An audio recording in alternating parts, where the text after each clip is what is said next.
It started on an unremarkable Friday morning. I was at the office, dealing with the usual stream of calls and paperwork when my phone buzzed on the corner of my desk. It was Emily. She never called during work hours unless it was something serious.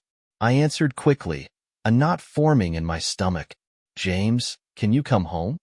Her voice was shaky, almost panicked. "It's important. Is everything okay? Are the girls all right?" I asked, already rising from my chair. "They're fine," she said quickly, but her tone didn't match her words. "Please, just come home." I grabbed my keys, told my assistant to handle the rest of the day's meetings, and left. The drive home felt surreal. My mind raced with possibilities. An accident, bad news from school, but I couldn't shake the sense that it was something worse, something I wasn't prepared for. When I pulled into the driveway, the sight of a moving truck confirmed my fears. Two men were hauling furniture out the front door while Emily stood by her car, arms crossed and sunglasses covering her eyes. Her posture screamed defiance, but there was something else, a tension in her shoulders, a flicker of hesitation. "What the hell is going on?" I demanded as I stepped out of the car. Emily turned to face me, taking a deep breath before speaking. "James, I'm leaving. I've already filed for divorce." The words hit me like a physical blow. My chest tightened as if the air had been sucked out of the world. "You're what?" "I'm leaving," she repeated, more firmly this time. She handed me an envelope, the divorce papers, as if that could explain away everything. "I've been unhappy for a long time, and I've fallen in love with someone else." My first thought was of Megan and Chloe. "Where are the girls?" "They're not here," she said quickly. "They're at a friend's house. I didn't want them to be around for this." "This? You mean you tearing apart our family?" I shot back, anger rising to the surface. Her expression hardened. "James, I didn't want to do this like this, but it's done. There's no point in dragging it out." I looked past her at the movers, who were loading the girls' bedroom furniture into the truck. The realization struck me like a second punch. This wasn't a decision she'd made overnight. She'd planned this, carefully and quietly, while I'd been going about my life oblivious. "Who is he?" I asked, my voice low. She hesitated. "It doesn't matter." "The hell it doesn't," I snapped. "You're ripping our lives apart for him, and you expect me not to ask?" Emily looked away, her lips pressed into a thin line. She opened her car door, ready to escape, but I stepped closer. "Is it someone I know?" Her silence was all the confirmation I needed. My stomach churned, while rising in my throat. I didn't need her to say it. The answer was written all over her face. "David." She flinched at his name, and that was it. Everything inside me snapped. My brother. My own flesh and blood. "How long?" I asked, my voice trembling. Emily finally met my gaze, her eyes glistening behind her sunglasses. "Does it matter?" "It matters," I said through gritted teeth. 2 years, she admitted, barely above a whisper. 2 years. 2 years of lies, of betrayal, of watching them laugh together at family dinners while I sat there like an idiot, thinking my life was intact. "Get out of here," I said, my voice cold and flat. "James." "No. You've done enough." I cut her off. "Take your things and go." She stared at me for a moment, as if deciding whether to argue. But then she climbed into her car and drove away.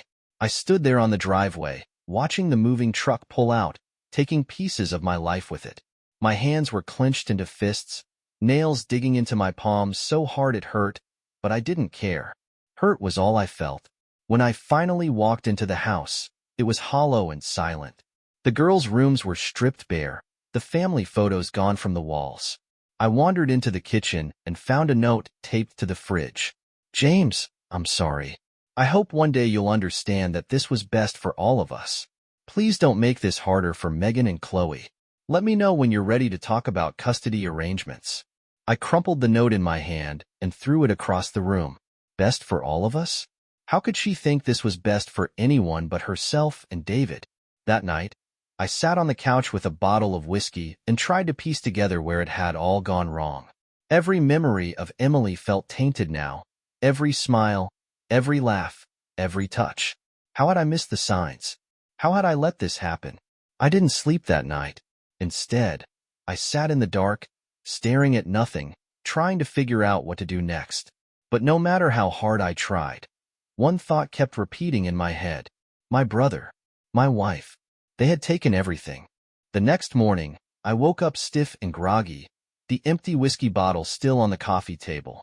The sunlight filtering through the blinds only made the emptiness of the house more glaring. Megan and Chloe. My first thought, as always, was of them. Were they okay? Were they confused? Angry? Did they even know the full extent of what was happening? I tried calling Megan's phone, but it went straight to voicemail. Chloe's did the same. I had a sinking suspicion that Emily had confiscated their phones to keep me from contacting them. My daughters were being taken away from me, one small step at a time, and I felt powerless to stop it. I showered and got dressed, forcing myself to focus on practicalities. The first call I made was to Monica, an attorney I'd met years ago through a business connection. She specialized in family law, and I trusted her to give it to me straight. "James," she said when she picked up, "I heard about what happened. I'm so sorry." "Thanks," I said, "but I need more than sympathy. I need a plan." We set up a meeting for that afternoon. I spent the hours before our appointment pacing the house, making a mental inventory of everything Emily had taken. She'd been ruthless. Photos, keepsakes, even the girls' favorite blankets.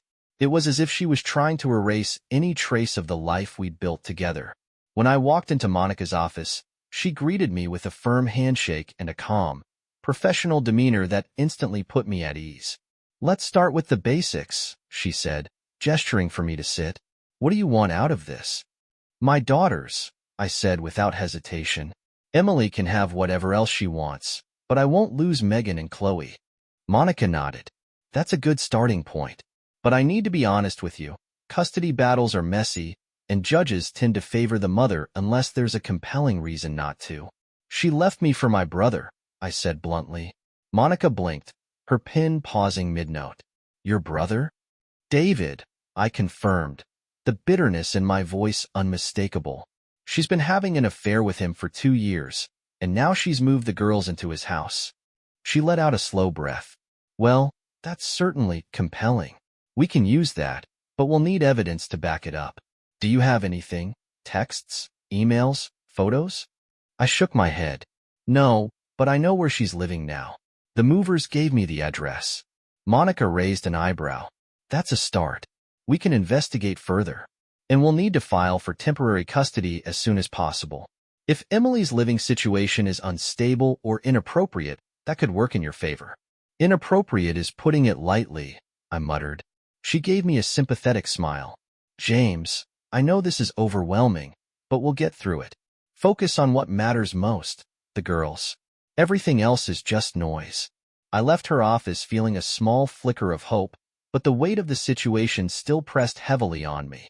That night, I lay awake replaying every interaction I'd had with David over the past 2 years, looking for the cracks I'd missed.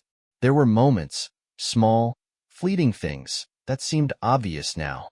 The way he'd always found excuses to drop by the house, the inside jokes between him and Emily, the lingering looks. How could I have been so blind? The next morning, I drove to the address the movers had given me. It was an upscale neighborhood, the kind of place David would choose to flaunt his success. I parked a block away and watched from a distance. Sure enough, Emily's car was in the driveway, along with David's sleek black SUV. As I sat there, debating whether to confront them or leave, the front door opened. Megan and Chloe stepped outside, their backpacks slung over their shoulders. My heart ached at the sight of them. They looked smaller, more vulnerable than I remembered, and seeing them in front of David's house made me feel sick. Emily appeared in the doorway, smiling as she kissed them goodbye. David stood behind her, his arm draped casually around her waist. The image was a knife to the gut. My family, standing together on his doorstep, as if I'd never existed. I waited until Megan and Chloe walked to the end of the driveway, then I rolled down my window and called their names. "Dad?"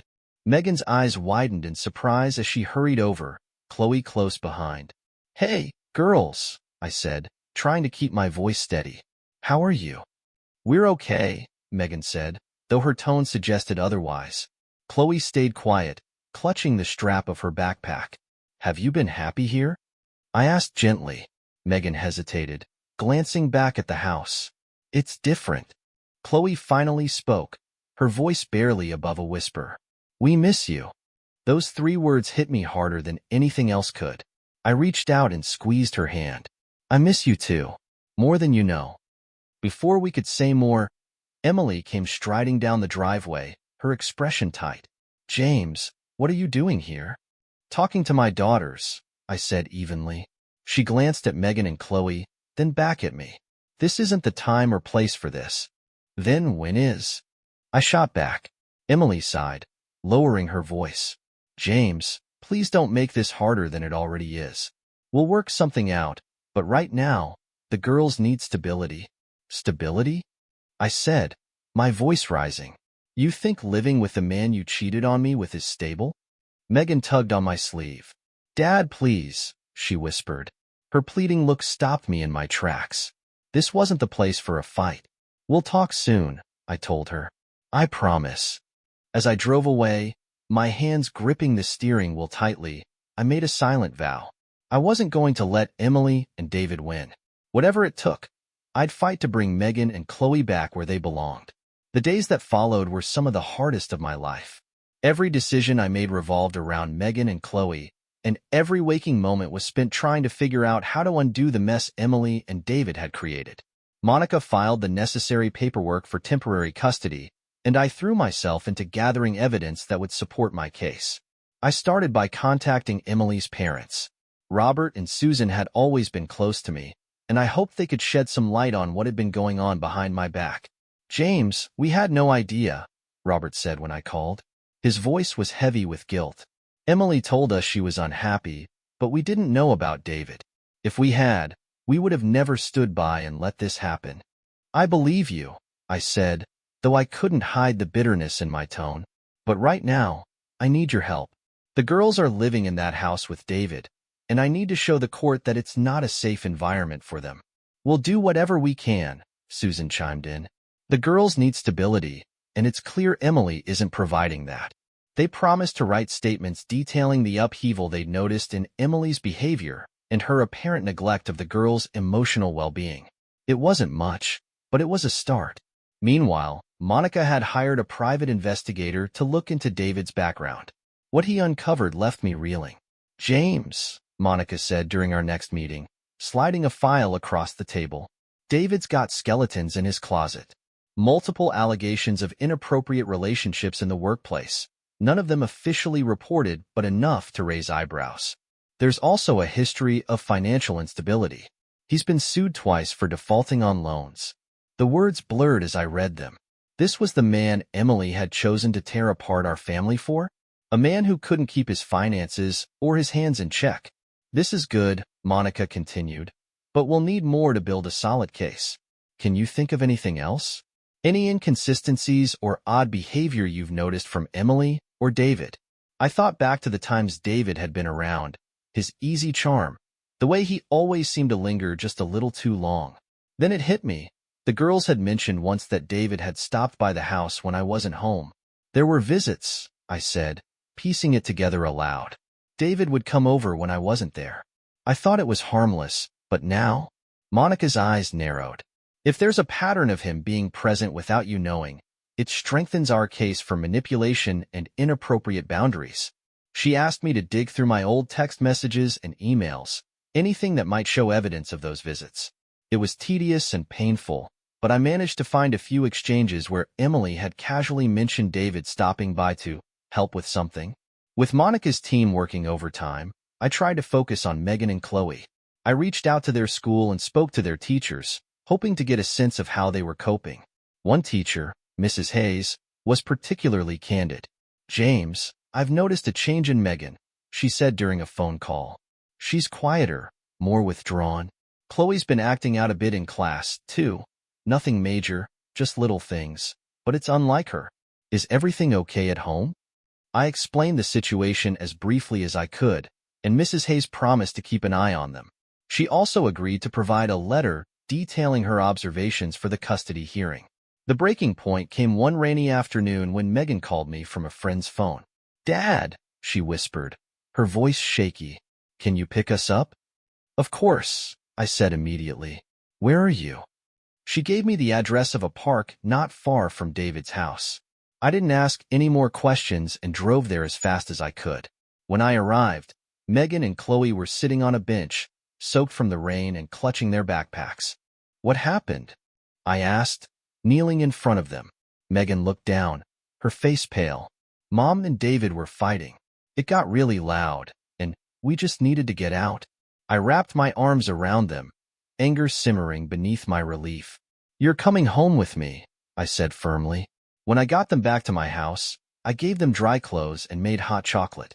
They sat at the kitchen table, looking small and fragile, and my heart broke all over again.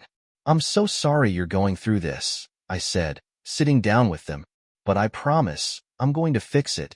You won't have to go back there. Megan nodded, tears welling in her eyes. We just want to be with you, Dad. The next day, Monica filed an emergency motion for temporary custody, citing the girls' statements and the evidence we'd gathered. The court hearing was scheduled for the following week. When the day came, I walked into the courtroom feeling a mix of nerves and determination. Emily was already there, sitting stiffly at the plaintiff's table with her lawyer. She wouldn't meet my eyes. Monica presented our case methodically, laying out everything: David's background, the girls' distress, the unstable environment in Emily's home. She even included the testimony from Mrs. Hayes and the private investigator's findings. Emily's lawyer tried to argue that the girls' discomfort was temporary and that Emily was a loving mother who deserved equal custody. But when the judge asked about David's arrest history and the recent fight the girls had fled from, even Emily seemed shaken. In the end, the judge ruled in my favor, granting me temporary full custody while the court evaluated the long-term arrangement. Emily was granted supervised visitation, with strict conditions that David was not to be present.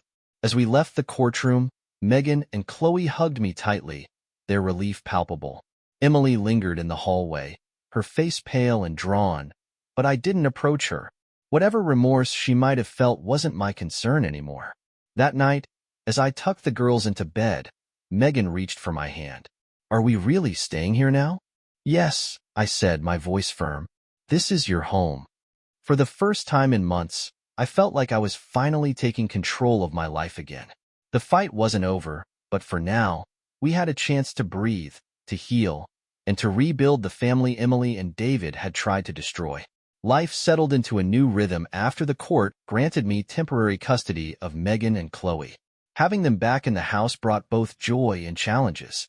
Their laughter began to fill the space again, but the emotional scars from the upheaval were clear. Chloe had nightmares sometimes, waking up crying, and Megan carried a heaviness in her eyes that broke my heart. We spent time together doing ordinary things, making pancakes on Saturday mornings, watching movies, and helping Chloe practice her soccer drills in the yard. These small moments were more precious than ever, a reminder of what I was fighting for. Emily's visits were scheduled for every other weekend, supervised by a court-appointed social worker. The first visit was tense. When Emily arrived, Chloe clung to me, refusing to meet her mother's eyes. Megan stayed quiet, but I could see her unease. Emily tried to act normal, asking about school and their friends, but the girls' guarded responses made it clear they were still processing their feelings. David's absence was a relief, though it was impossible to ignore the shadow he cast. News of his arrest had spread, and whispers about his behavior followed him everywhere. Emily didn't bring him up, and neither did I, but I knew he was a weight pressing down on her. Monica, meanwhile, was working tirelessly to prepare for the final custody hearing. We're in a good position, she said during one of our meetings, but we need to stay ahead of this. Emily's lawyer might try to paint her as a victim who's trying to rebuild her life. She chose David, I said flatly. She put him above our daughters. That's not the kind of judgment a mother should have. Monica nodded. Exactly. And we'll make sure the court understands that. But there's one more thing we should consider. A character witness. Someone who can speak to your relationship with Megan and Chloe and vouch for the stability you provide. I thought about it for a moment. Emily's parents, I said. Robert and Susan?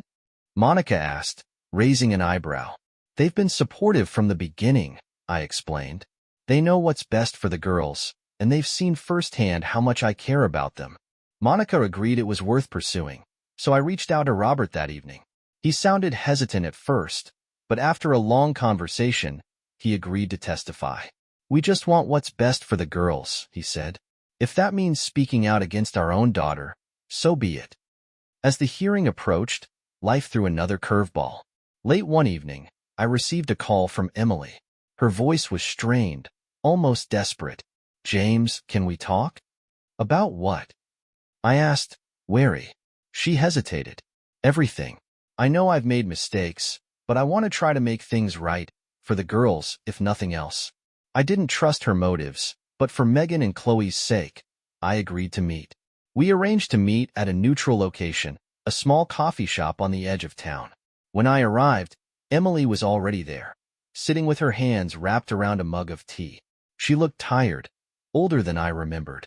"I'm glad you came," she said as I sat down. "Let's get to the point," I said. "What do you want to talk about?" She looked down at her hands, her voice barely audible. "I don't want to lose the girls." "You already did," I replied bluntly. "You chose David over your family. What did you think was going to happen?" Tears filled her eyes, but I didn't soften. I'd spent too long cleaning up the mess she'd made to let her guilt sway me now. "I made a mistake," she said, her voice breaking. I don't know what I thought. David seemed like someone who could give me what I was missing, but he's not who I thought he was." I leaned back in my chair, folding my arms. "And now that his true colors are showing, you're ready to cut ties? It's a little late for that, don't you think?" "I know," she whispered. "But James, I'm their mother. I want to be part of their lives." "You're only thinking about yourself," I said, my voice cold. "If you cared about Megan and Chloe, you would have put them first from the start. Instead, you brought them into David's house and let them live in chaos." She didn't argue, just wiped at her tears. For a moment, I felt a pang of pity for her, but it quickly passed. "I'm not keeping you from them," I said finally. "But if you want to be in their lives, it's going to be on my terms. No more manipulation, no more selfish decisions." Emily nodded, though I wasn't sure if she truly understood what I meant. The final custody hearing came faster than I expected. Monica was calm and confident, but I couldn't shake the nerves as we walked into the courtroom. Emily was already there, looking composed but anxious. Her lawyers seemed ready to fight, but so were we. Monica presented our case with precision, laying out the evidence of David's arrest, the girl's distress, and Emily's poor judgment. Robert's testimony was a turning point. He spoke honestly about Emily's behavior and how it had impacted Megan and Chloe, making it clear that he believed they were better off with me. When the judge finally ruled in my favor, granting me full custody, I felt a wave of relief so strong it nearly brought me to tears. Emily was given supervised visitation, with strict conditions that David was never to be present. As we left the courthouse, Megan and Chloe clung to me, their smiles brighter than I'd seen in months. Emily stood off to the side, watching us with a mixture of sadness and resignation. That night, as we sat around the dinner table, Megan looked up and said, "This feels like home again." For the first time in a long time, I felt like we were truly moving forward. It wouldn't be easy, but we had a second chance to rebuild the life Emily and David had tried to destroy, and I wasn't going to waste it. Life after the custody ruling felt like a long exhale after holding my breath for months. The girls and I finally had a chance to settle into a routine that felt normal again, or as close to normal as we could get after everything that had happened. The house started to feel alive, with Megan's music playing from her room and Chloe constantly bouncing a soccer ball against the garage door. For the first time in a long while, there was laughter at the dinner table, lightness in the air. But even as we found our footing, the shadows of the past still lingered. I knew it would take time for Megan and Chloe to fully process what they'd been through, and I was determined to be patient, no matter how long it took. Emily kept her visitation appointments, though they were awkward and strained.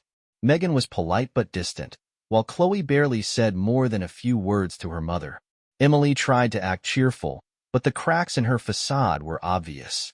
I could see the regret weighing on her, though I wasn't sure if it was for what she'd done or simply because she'd lost. One evening after she left, Megan turned to me with a question that had clearly been bothering her. "Do you think Mom's really sorry?" she asked. I hesitated, choosing my words carefully. "I think she regrets a lot of what's happened," I said. "But being sorry doesn't undo the choices she made. She has to prove with her actions that she wants to do better." Megan nodded slowly, her expression thoughtful. Chloe, who'd been listening quietly, finally spoke. "I just wish things could go back to how they were before." "I know, sweetie," I said, pulling her into a hug. "I wish that too. But we can make things better from here, even if it's not the same." Despite the challenges, there were moments of hope and healing.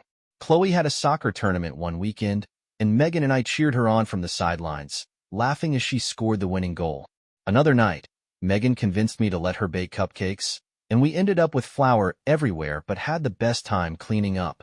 I started to feel like I was truly rebuilding, not just my life but a stronger bond with my daughters. But then came the phone call that threatened to unravel it all. It was late one night when my phone buzzed on the bedside table. I frowned, picking it up and seeing Emily's name on the screen. "Emily? It's late. What's going on?" Her voice was shaky, barely above a whisper. "James, I need your help." I sat up, my heart pounding. "What happened?" "It's David," she said, her voice breaking. "He's been arrested again. They found things on his computer. Things I didn't know about. The police came to the house tonight. I don't know what to do." My stomach churned as the implications sank in. David's arrest wasn't entirely surprising given his past, but hearing it confirmed felt like a punch to the gut. "Where are the girls?" I asked immediately. "They're with you," she said quickly. "I wouldn't have called if they weren't safe. But James, I'm scared. I didn't know about any of this, I swear." "Why are you calling me?" I asked, my voice colder than I intended. "Because I don't have anyone else," she admitted. "James, please. I need someone to help me figure this out." I took a deep breath, trying to push down the anger and focus. "You need to talk to a lawyer, Emily. And you need to stay away from David. Whatever he's done, you don't want to be caught up in it." "I know," she said, her voice trembling. I don't know how it all got so bad." I didn't have the energy to comfort her, not after everything she put us through. "Emily, you made your choices. Now you have to deal with the consequences. My priority is Megan and Chloe. That's where my focus is." She didn't argue, just let out a shaky sigh. "I understand. I'm sorry, James, for everything." For the first time, her apology felt genuine, but I wasn't ready to forgive her. "Take care of yourself, Emily," I said before hanging up. The next morning, the news of David's arrest was all over the local papers. The charges were serious: possession of illegal images and allegations of inappropriate relationships with underage employees. It was a nightmare scenario, and I couldn't stop thinking about how close Megan and Chloe had been to him. I sat them down that evening to explain what had happened. "David's been arrested," I said gently. "For things I don't want to go into detail about, but they're serious. I just want you both to know that you're safe, and you'll never have to be around him again." Megan's face paled, and Chloe's eyes filled with tears. "Did Mom know?" Chloe asked softly. "She says she didn't," I replied. "And I believe her. But she made some bad choices that put you in a dangerous situation, and that's why I fought so hard to bring you home." Chloe climbed into my lap, hugging me tightly. Megan stayed quiet, but later that night, she slipped a note under my door. "Thanks for protecting us. We love you, Megan." It was a simple gesture, but it meant everything to me.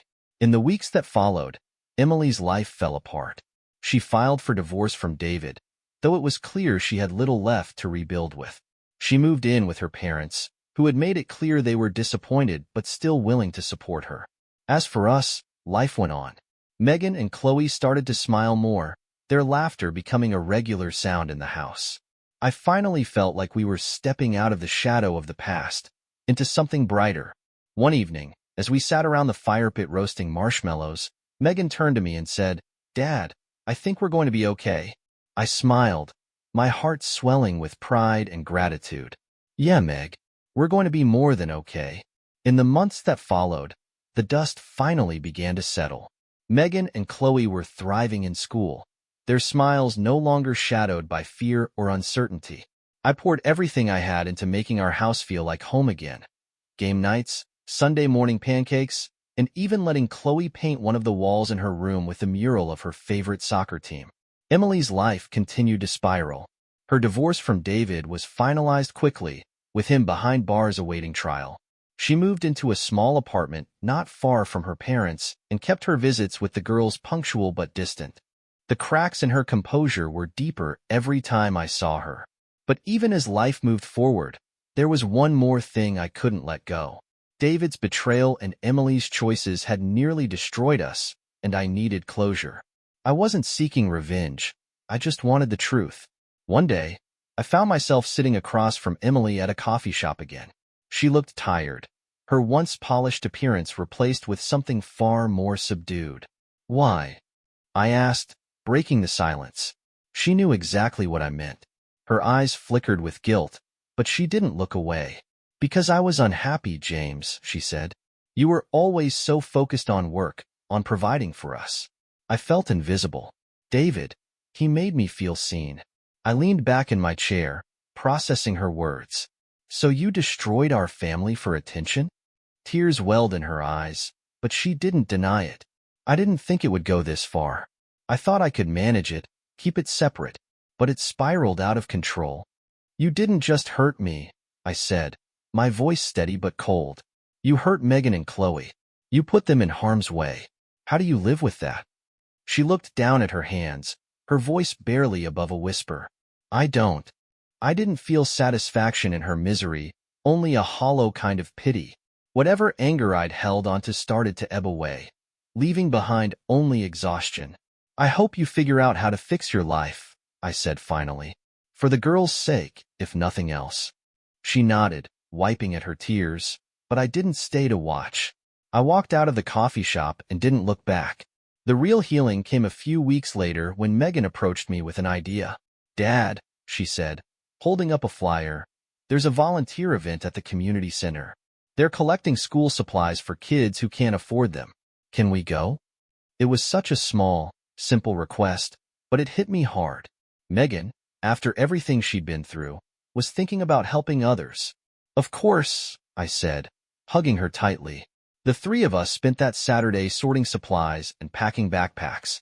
Chloe's laughter echoed through the gym as she stacked notebooks into towering piles, and Megan's smile was brighter than I'd seen in years. For the first time, I felt like we weren't just surviving, we were thriving. Months turned into a year, and the scars of the past began to fade. Megan started talking about college plans, and Chloe's soccer team made it to the regional championships. My life revolved around them, and I wouldn't have had it any other way. Then, on a quiet afternoon, I got a call that changed everything. It was from a friend, someone I'd met at one of Chloe's games, a woman named Rachel. We'd clicked instantly, bonding over our kids and our shared experiences as single parents. Over time, our friendship had deepened into something more, though I'd been hesitant to name it. "James," Rachel said, her voice warm, "I know it's last minute, but would you and the girls like to come over for dinner tonight? I'm making lasagna." I glanced at the clock, then at Megan and Chloe, who were sprawled on the couch watching a movie. "Let me ask the bosses," I said with a grin. The girls were all in, excited at the prospect of Rachel's homemade lasagna, which they'd already declared the best ever. That evening, as we sat around Rachel's dining table, laughing and sharing stories, I felt something I hadn't in a long time: peace. The girls adored Rachel, and I could see the beginnings of a future I hadn't dared to hope for. When we got home, Megan gave me a sly look. "Dad, you like her, don't you?" I chuckled. "Yeah, I do." "You should ask her out," Chloe said, her tone matter-of-fact. "Maybe I will," I said, smiling. That night, as I tucked them into bed, Chloe hugged me tightly. "I'm glad we're here, Dad. With you." "Me too, kiddo," I said, my heart full. For the first time in what felt like forever, I wasn't looking back anymore. The future was waiting, bright and full of promise. And this time, I was ready to embrace it.